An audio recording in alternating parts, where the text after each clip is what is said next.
बोलती पुस्तके. ज्यांना वाचनाचा नाद त्यांना बोलती पुस्तके घाली साद. आमचं चॅनल सबस्क्राईब करा आणि सबस्क्राईब करायला इतरांनाही सांगा. नमस्कार श्रोते मित्र हो, बोलती पुस्तके सादर करीत आहे ज्येष्ठ लेखक ग वा बेहरे लिखित कादंबरी झुंज. प्रकरण 10.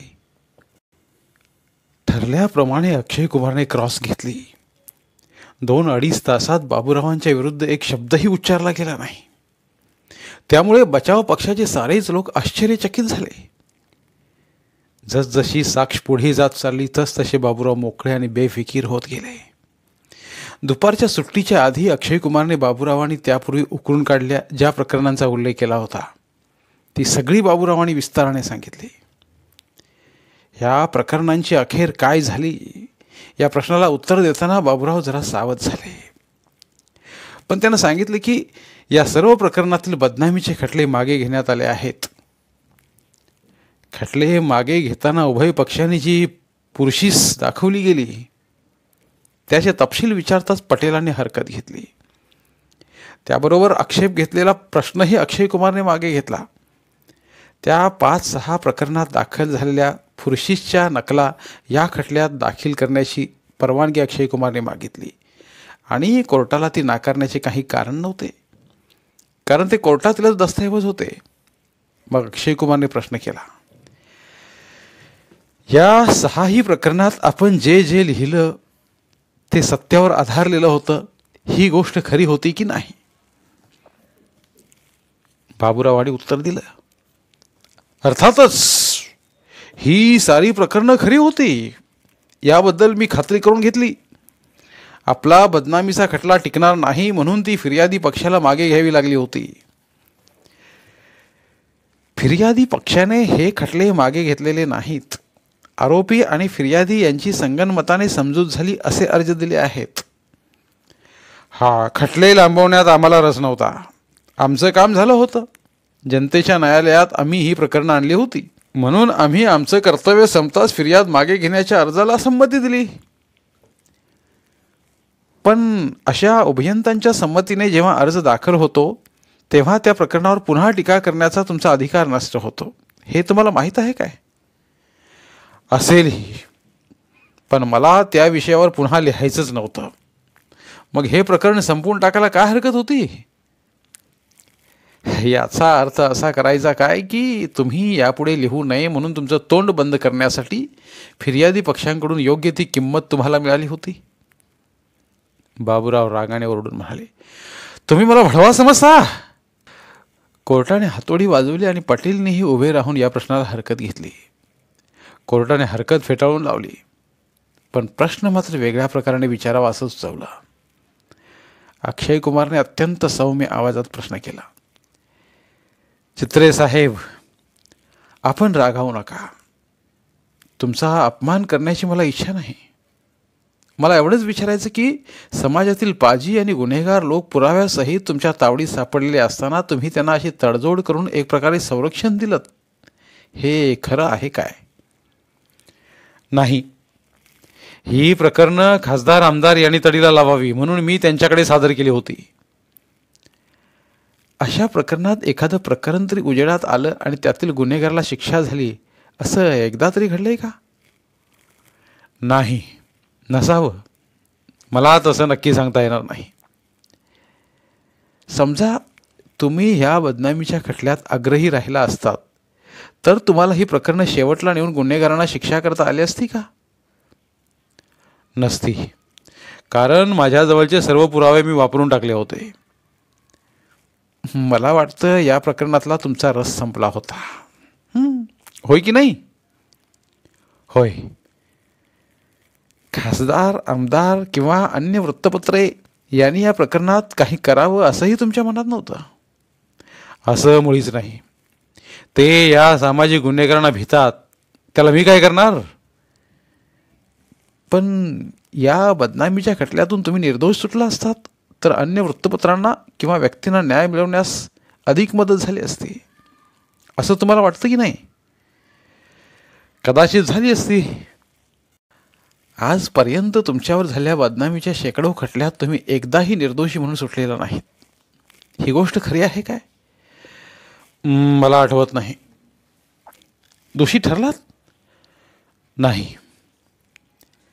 चित्रे साहेब, तुम्ही मोठमोठी प्रकरणं निर्माण करता.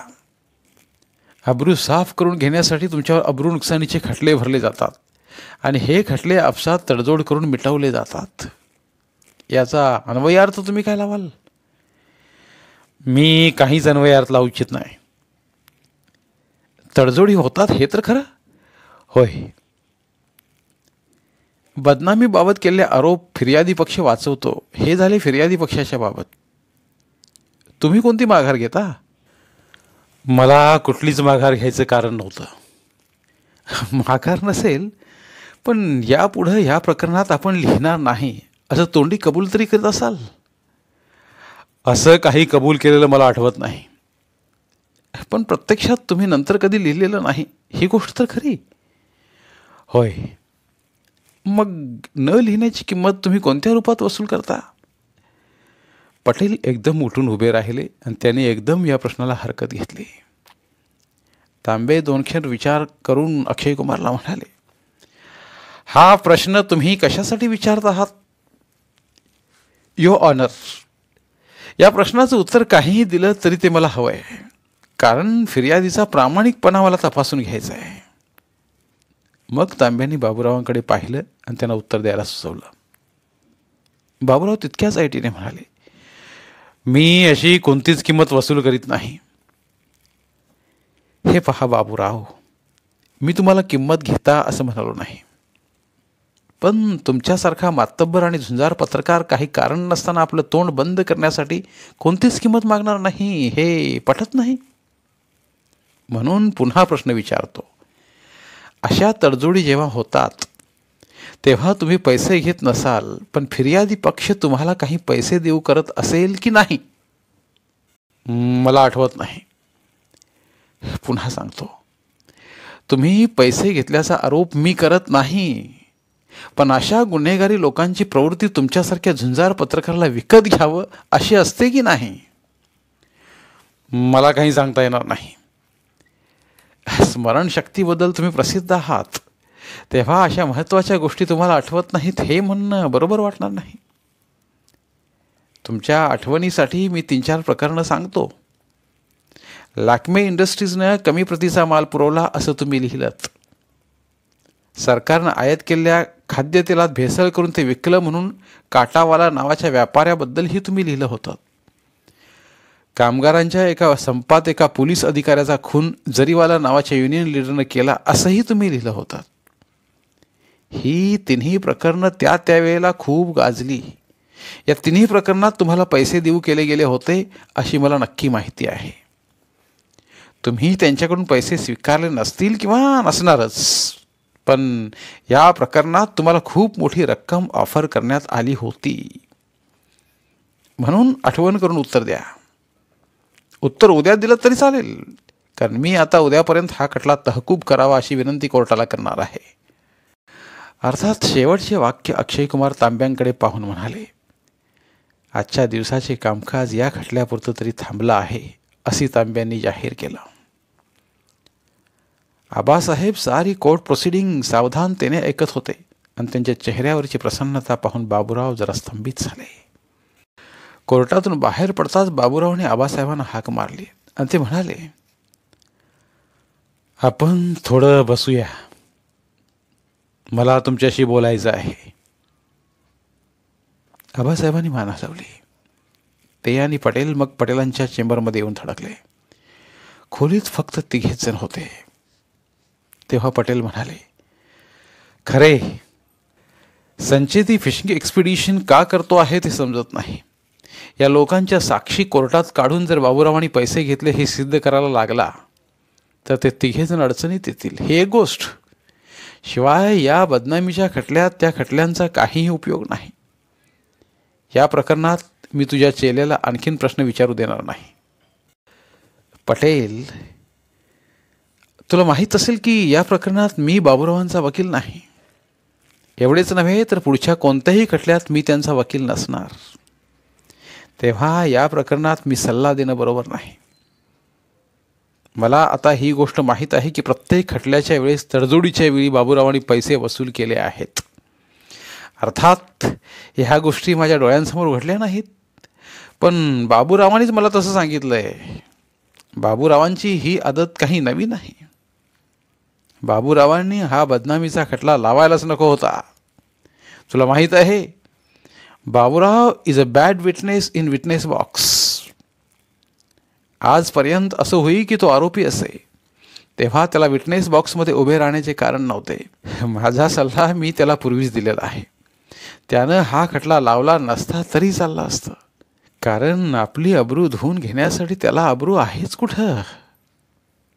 बाबूराव संतापले आणि म्हणाले, आबासाहेब, यू ब्रुडस, तू सुद्धा.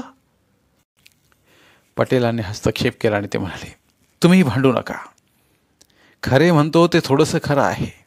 तू काहीतरी बघत जाशील, पेपरात लिहिणं सोपं आहे रे, पण उद्या साक्ष देताना कोर्टात असलं काही बोलला तर अडचणी देऊ. ते काही नाही, मला माझी जबाबदारी कळते. उद्या पाहालच तुम्ही. बाबूराव, भलत्या भ्रमात राहू नकोस. ही केस तू हरणार.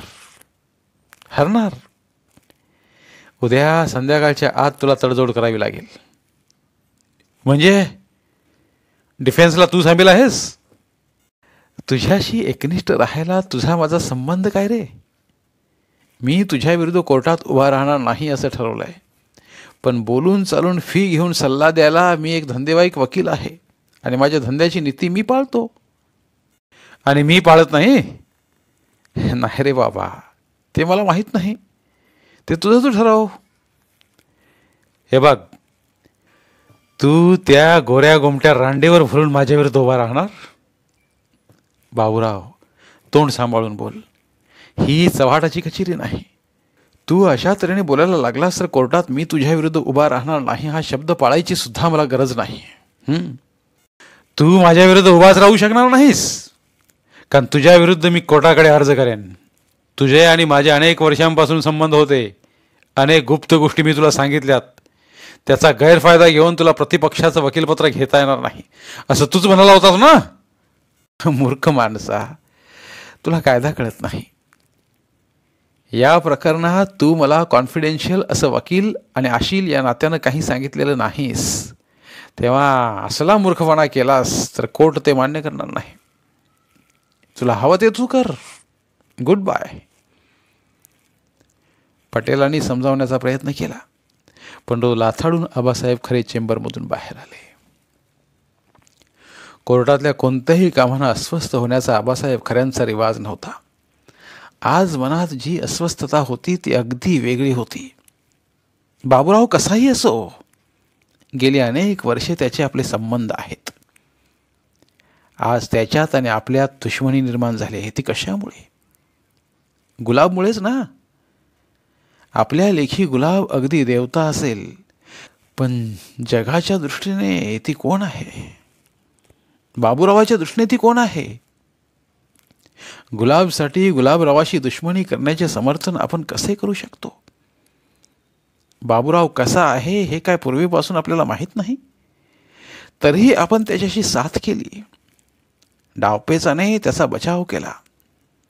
त्याची भाषा बाष्कळ आहे, पण आज तो एक झुंजार पत्रकार म्हणून ओळखला जातो.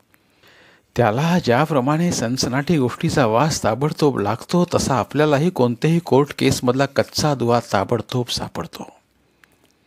आम्ही दोघेही सावजाचा माग घेणारे शिकारी कुत्रे आहोत. तरीसुद्धा आपण या घटकेला बाबूरावाला धडा शिकवायला निघालो आहोत. आणि मग आबासाहेबांच्या मनात एकदम या विरोधाभासाचे कारण येऊन गेले. त्याला भलतीच घमेंड निर्माण झाली आहे. त्याच्याच भल्यासाठी त्याला एकदा धडा शिकवला पाहिजे. अखेरीस माणूस स्वार्थी असू दे, हवी तर त्याला महत्वाकांक्षा असू दे, पण दुसऱ्याच्या दुःखावर त्याने आपल्या सुखाचे इमले बांधता कामा नयेत. आपण सुद्धा कोर्टात नानाविध खटले रंगवितो. आपला पक्षकार अनीतिमान किंवा बदमाश आहे हे आपल्याला काय माहीत नसते? त्याच्यापेक्षा अधिक भल्या असणाऱ्या माणसाला आपण पराभूत करतो. न्याय देण्याच्या नीतिमत्तेच्या बुरख्याखाली आपली सुटका होते. पण आपल्यासारख्या बुद्धिमान वकिलामुळे पापी माणसाला संरक्षण लाभतंच. ही गोष्ट खरी आहे की आपणहून असत्याचा पाठपुरावा करण्याचे आपल्याला कारण पडत नाही. बाबूरावात आणि आपल्यात जर काही फरक असलाच तर तो गुणात्मक नव्हे याचीही जाणीव त्यांना जाटून गेली. कोर्टाच्या बार रूममध्ये सुट्टीपूर्वी झाल्या खटल्याची चर्चा चालू होती. अनेक नवे जुने वकील आपापले मुद्दे तावातावाने मांडत होते. आबासाहेबांना बार रूममध्ये शिरताना पाहिल्यावर अक्षय कुमार चटकन पुढे होऊन म्हणाला, साहेब, आजची क्रॉस कशी झाली? एक्सलंट. मग संध्याकाळी बसायला हवं आपल्याला. 7-7:30 नंतर केव्हाही ये. एक विचारू, भगवंतरावांना तुमच्याकडे यायची एकदा इच्छा आहे. त्यांना घेऊन आलो तर चालेल? एरवी चालेल, पण आपल्या कामकाजाची चर्चा चालू असताना कोणीही चालणार नाही. नाही ते निघून जातील. आणखी एक गोष्ट कानावर घालायची आहे. चंद्रकांत गोगटेला भगवंतराव साहेबांनी बोलावून घेतलं होतं. तो बरा आला? न यायला काय झालं? बोलून चालून तो रिपोर्टर आहे. सहजगत्या बोलता बोलता माहिती काढून घेणं हा त्याचा धंदाच आहे.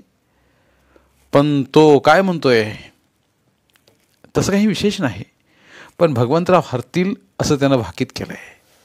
उलट भगवंतराव मात्र शेफारल्यासारखे उद्या संध्याकाळच्या आत तुझ्या साहेबांचा खिमा करून टाकतो असं काहीतरी आव्हानात्मक बोलले. म्हणून तर तुला मी तुझी लाईन ऑफ डिफेन्स सांगितली नाही. कारण तुम्ही आशिलाला बरं वाटावं म्हणून नको ते बोलून जाता आणि राजकारणातल्या लोकांचा तोंडावर अजिबात ताबा नसतो. काही घडवायचं असलं तर कोर्टात साक्षीदाराला अनपेक्षितपणे कात्रीत पकडावा लागतो. म्हणून गुप्तता आवश्यक असते.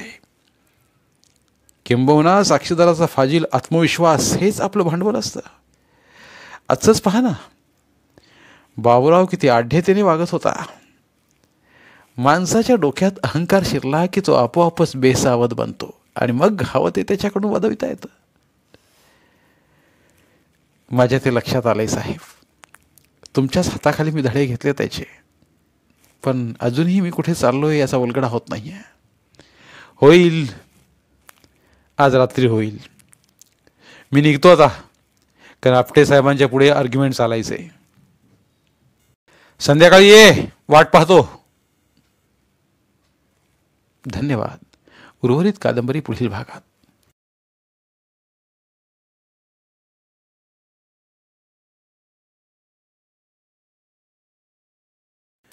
धन्यवाद. प्रिय श्रोते मित्र हो, आपल्यासाठी एक आवाहन. आमच्या चॅनलच्या प्लेलिस्ट विभागात तुमच्यासाठी शेकडो कादंबऱ्यांचे ऑडिओ बुक्स उपलब्ध आहेत. तिथे प्रत्येक कादंबरीचे सर्व भाग एकत्रित मिळतील. त्यामुळे सध्या सुरू असलेल्या क्रमशः कादंबरीच्या पुढील भागासाठी वाट पाहण्याची गरज नाही. तुमच्या वेळेनुसार तुम्ही संपूर्ण कादंबरी सलगपणे ऐकू शकतात आणि साहित्याचा आस्वाद घेऊ शकता. कृपया आमच्या चॅनलच्या होमपेजवर जाऊन प्लेलिस्ट चेक करा आणि तुमची आवडती कादंबरी निवडा. धन्यवाद.